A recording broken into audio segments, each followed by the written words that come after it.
નિર્દોષ મનોરંજનની સાથે સાથે સંસ્કાર ચિંતન કરતી એવી વાર્તાઓ આજે આપણે ભૂલતા જઈએ છીએ.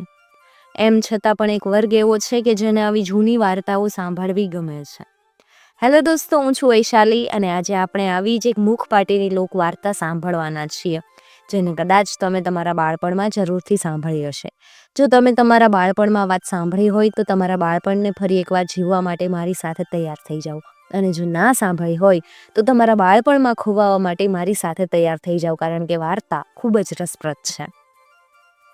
એક ગામમાં એક વેપારી રહે. આ વેપારીને 4 દીકરા. ચારેય દીકરા જુવાન થયા.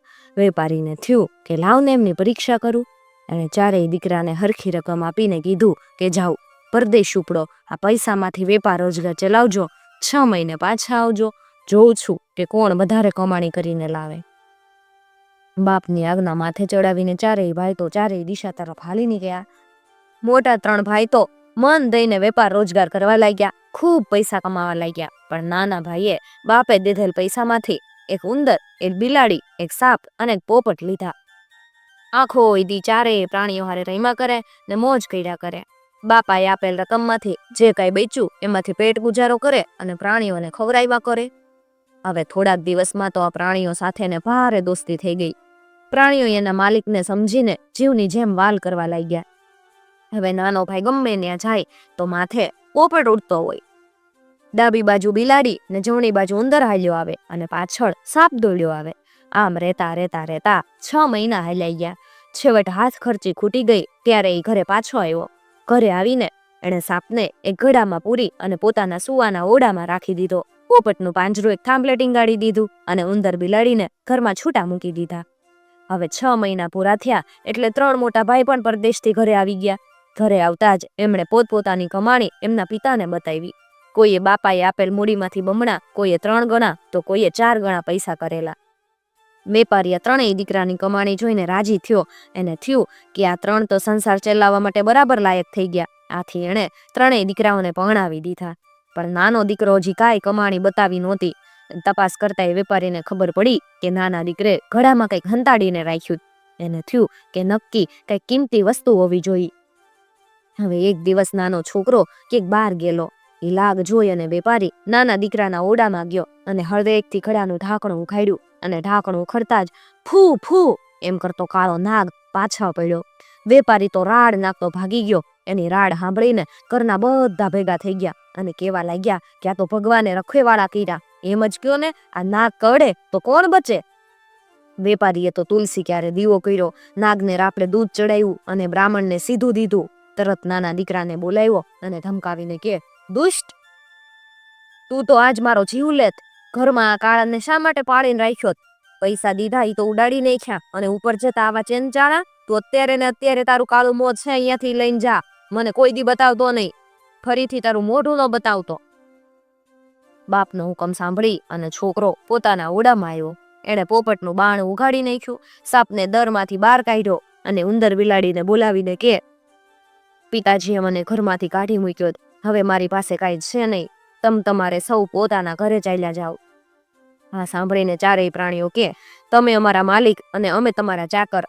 જ્યાં તમે ત્યાં અમે ભૂખ્યા પડ્યા રહેશું, પણ તમને નહીં છોડીએ. છોકરો કે, તો તમારી મરજી. અને છોકરો તો ઘર છોડીને હાલી નીકળ્યો. ઉપર પોપટ ઉડે, અડખે પડખે બિલાડીને ઉંદર હાલે અને પાછળ સાપ દોડ્યો આવે. દળ મચલ કરતા સૌ આગળ હાલ્યા. જ્યાં ઉતારો કરે ત્યાં બિલાડી નખોરિયા ભરાવી જમીન સાફ કરી દે.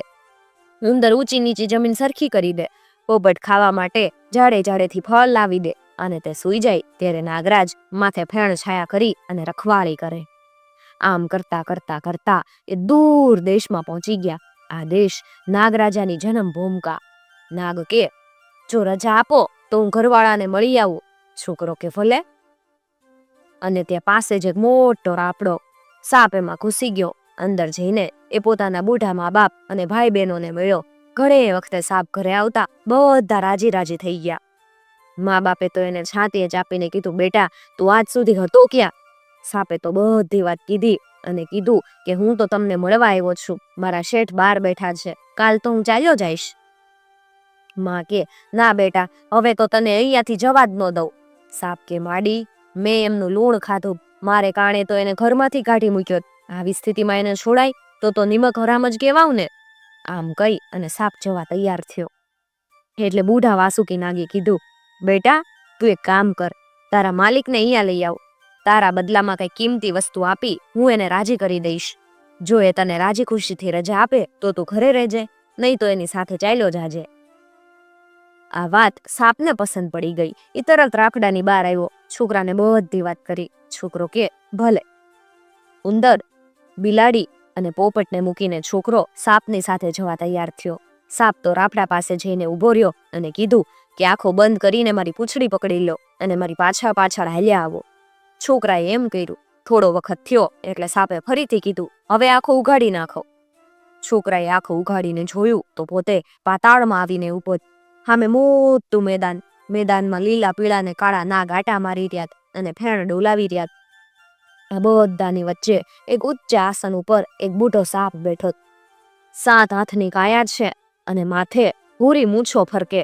હાથની ભૂરી મૂછો, સુપડા જેવડી ફેણ અને ફેણ ઉપર મણી ઝગમગ્યા કરે. છોકરો સમજો કે આ જ વાસુકી નાગ હોવો જોઈએ. એણે જઈને એને પ્રણામ કર્યા. એટલે વાસુકી નાગે એને પીઠ થાબડી અને બાજુમાં બેસાડ્યો. આગતા સ્વાગતા કરી એને પૂછ્યું કે મને જાણવા મળ્યું કે મારા દીકરાને કારણે તને ઘરમાંથી કાઢી મૂક્યો છે. એ પણ ખબર છે કે મારો દીકરો તને ખૂબ ચાહે છે અને તને છોડીને નથી જવા માંગતો. પણ બેટા, અમે કહેવાય સાપ, અમે સાથે હોઈએ તો કોઈ માનવી પાસે પણ ન આવે. આ કરતા તું એમ કર, હું તને આ એક મણી આપું છું. એ મણી પાસેથી જે માંગીશે તને મળશે. આ મણી લઈ જા અને મારા દીકરાને અહીંયા મૂકી જા. છોકરો કે ભલે. વાસુકી નાગે એને મણી આપ્યો. છોકરો બહાર આવવા રવાના થયો. નવકુળ નાગ એને વળાવવા આવ્યા. સાપે પણ પોતાના માલિકને છેલ્લા પ્રણામ કર્યા. છોકરે આંખો બંધ કરી અને છોકરો ઘડી વારમાં ઉંદર, બિલાડી અને પોપટ પાસે ધરતી ઉપર આવી ગયો. એણે આવીને બધાને આખી વાત કરી. છોકરો ઉંદર, બિલાડી અને પોપટને લઈ આગળ ને આગળ હાલ્યો. ચાલતા ચાલતા એક શહેરમાં આવ્યો. આ શહેરની ગૌરી રૂપનો અવતાર. એને માથે સોનેરી વાળ અને રૂપેરી રંગ. છોકરાને થયું કે પાણું તો આ ગૌરીને જ પાણું. આમ વિચારી ઈ જઈને ગામની બહાર ફૂલવાડીમાં એક ઝાડની નીચે આડો થયો. થોડી વારે તો તે એક માલણ આવી અને પગ પછાડતી બોલવા લાગી, ઉઠ મારા રોયા, આ તો કુરીનો બગીચો. અહીંયા આદમી આવે તો પગ ભાંગી નાખવાનો હુકમ છે. છોકરો કે અરે માસી, આ હાલ્યો, હું તો તમને મારી બાએ પેરામણી મોકલેલી ને એ દેવા આવેલો. એમ કહી અને છોકરે 5 સોના મોહર માલણના હાથમાં આપી. સોના મોહર જોઈને માલણ તો રાજી થઈ ગઈ. છોકરાના દુખના લઈને કે અરે મારા પેટ, મારા જીવ, તને જવાનું કોણ કે? હાલ ઘરે, ખાઈ પીને મજા કર. હવે છોકરો તો માલણના ઘરે ગયો અને ન્યાજી રહેવા લાગ્યો. માલણ તો રાજાની કુરી માટે રોજ હાર તૈયાર કરે. એક દિવસ છોકરો કે માસી, રોજ ફૂલમાંથી હાર જ તૈયાર કરો. ઈ કરતા લાવો ને હું તમને એમાંથી ચોળી ને ચૂંદડી ને એવું તૈયાર કરી દઉં. તમારી કુરી રાજી ન થઈ જાય ને તો મને કહેજો. પૂછે તો કહેજો કે મારી બેનની દીકરીએ કરી દીધા. માલણ કે ભલે. છોકરે તો ફૂલ લઈ અને 12 વેલ અને 13 નારી કુંજર ચિત્રી ચોળી ચૂંદડી ગૂંથી દીધા. કુરી જોઈને તો રાજી થઈ ગઈ. કુરીએ માલણને પૂછ્યું કે આ ચોળી ને ચૂંદડી કોણે તૈયાર કર્યા? માલણ કે મારી બેનની દીકરીએ. કુરી કે એને કાલ મારી પાસે લઈ આવજે. માલણે ઘરે આવીને છોકરાને વાત કરી. છોકરો કે વાંધો નહીં માસી, આપણે આવશું. બીજે દિવસે છોકરીના કપડાં પહેરી અને છોકરો માલણની સાથે કુરીની પાસે ગયો. રાજકુરી રોજ 3.5 પુલે જો ખાતી, પુરુષ નામે ચોખો જમતી નહીં અને અખંડ કુંવારિકા વ્રત પાળતી. પણ આજે છોકરાનું મોં જોયું એટલે માલણ ફૂલ ચડાવીને થાકી તો એનું વજન ન થયું.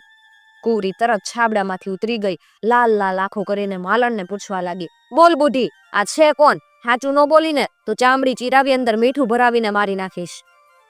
માલણે બધી વાત કરી દીધી. કુરીને થયું, મારું અખંડ કુમારિકા વ્રત આણે ભાંગ્યું. હવે એને પરણ્યા વગર છૂટકો નહીં.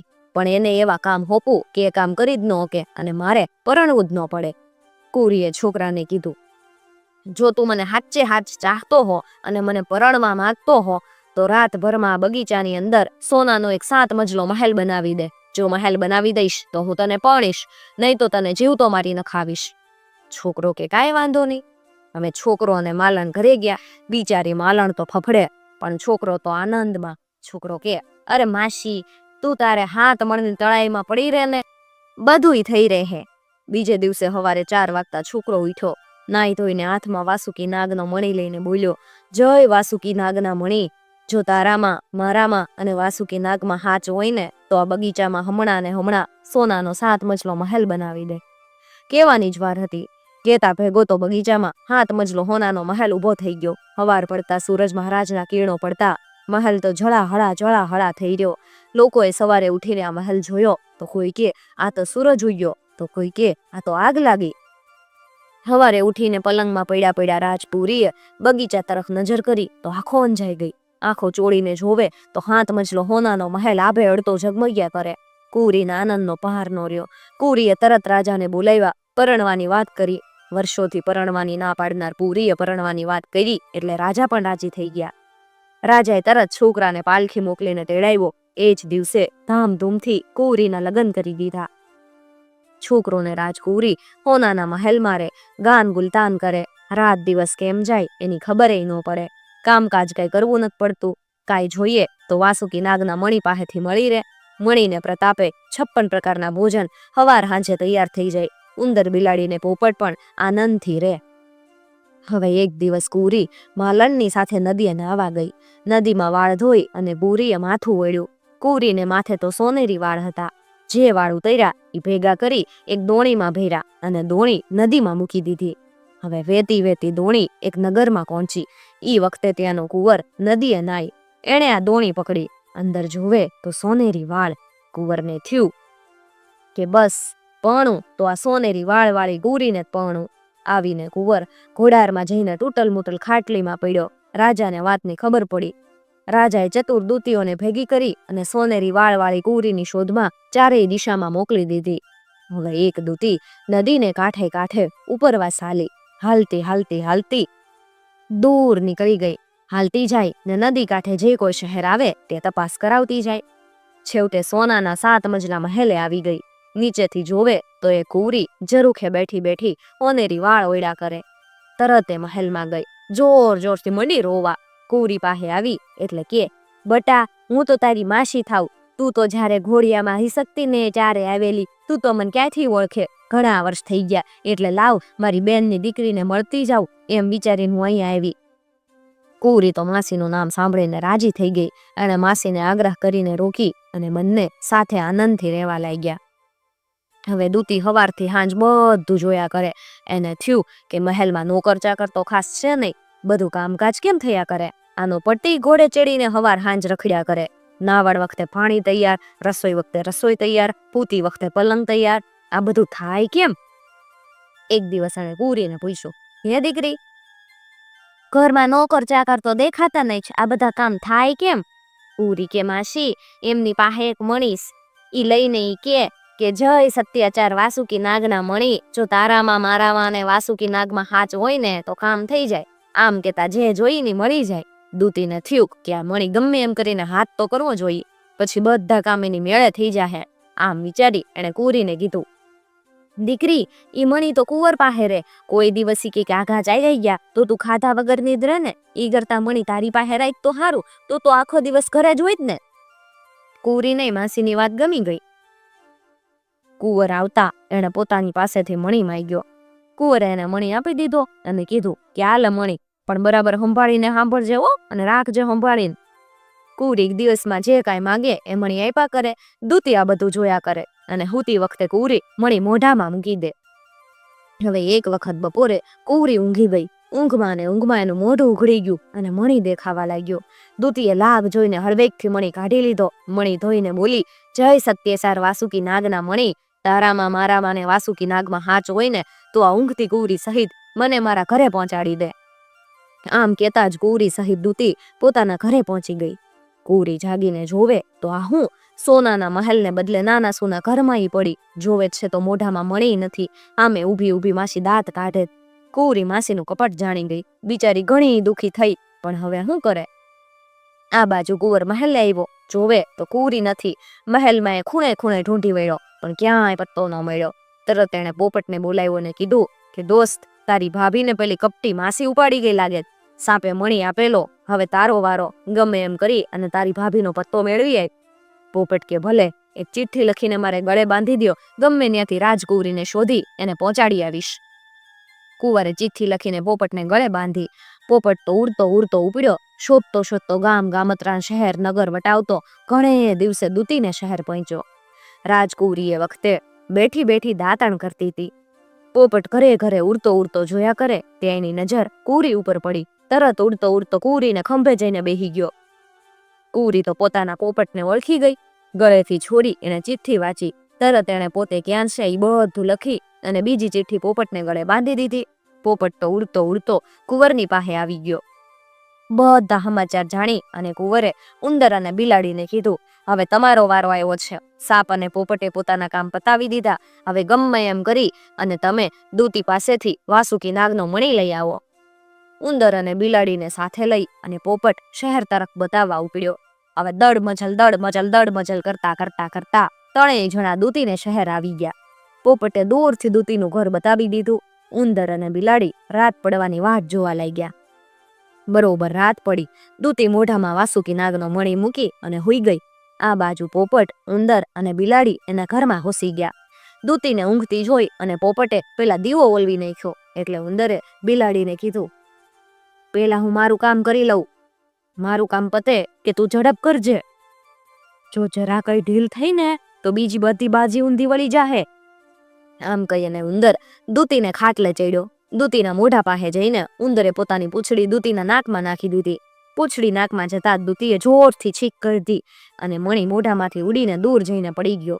બિલાડી તો ખડે પગે ઊભી જતી. જેવો મણી નીચે પડ્યો તરત ઉપાડી લીધો. દૂતી ઉઠીને અંધારામાં આંખો ચોરતી મણી ગોતવા લાગી. તે તો પોપટ, ઉંદર અને બિલાડી બહાર નીકળી ગયા. ત્રણેય દોડતા દોડતા થોડા જ સેકન્ડમાં રાજકુંવરની પાસે આવી ગયા.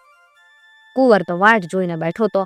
ત્રણેયને હસતા ખેલતા જોઈને એને થયું કે કામ પતી ગયું લાગે. ત્યાં તો બિલાડીએ આવીને મોઢામાંથી મણી કાઢી એના પગ પાસે મૂકી દીધો.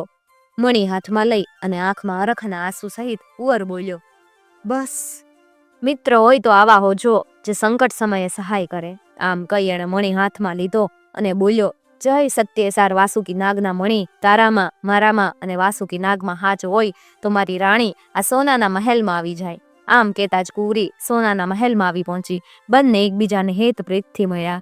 ફરીથી બંને આનંદથી દિવસ વિતાવવા લાગ્યા. એક દિવસ કુંવરીએ કીધું, કુમાર, અહીંયા એકલા એકલા રહીને હું તો થાકી ગઈ. તમારે મા બાપ ભાઈ બહેન નથી? હાલો ને તમારે ગામ જઈએ, સૌને મળીએ. કુંવરને પોતાના મા બાપ અને ભાઈ યાદ આવી ગયા. એણે પોતાના ગામ જવાની હા પાડી. બીજા દિવસે કુંવરે જઈને રાજાની રજા માંગી.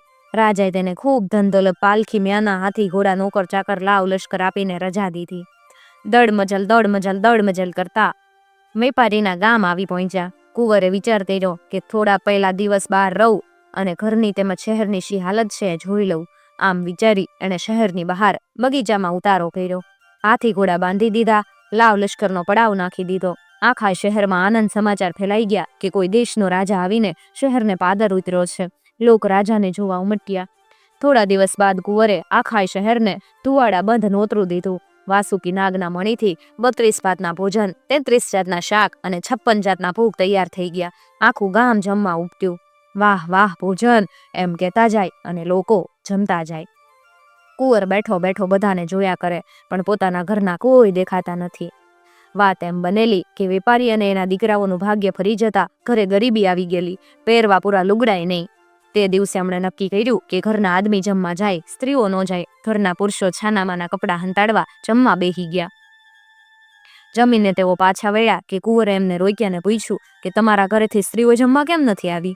વેપારી વિચારમાં પડી ગયા. એને થયું કે શહેરની હજારો સ્ત્રીઓ આવી અને ગઈ, એમાં પરદેશી રાજાને કેમ ખબર પડી હશે કે મારા ઘરની સ્ત્રીઓ જમવા નથી આવી? એમણે સંકોચાતા કુંવરને કીધું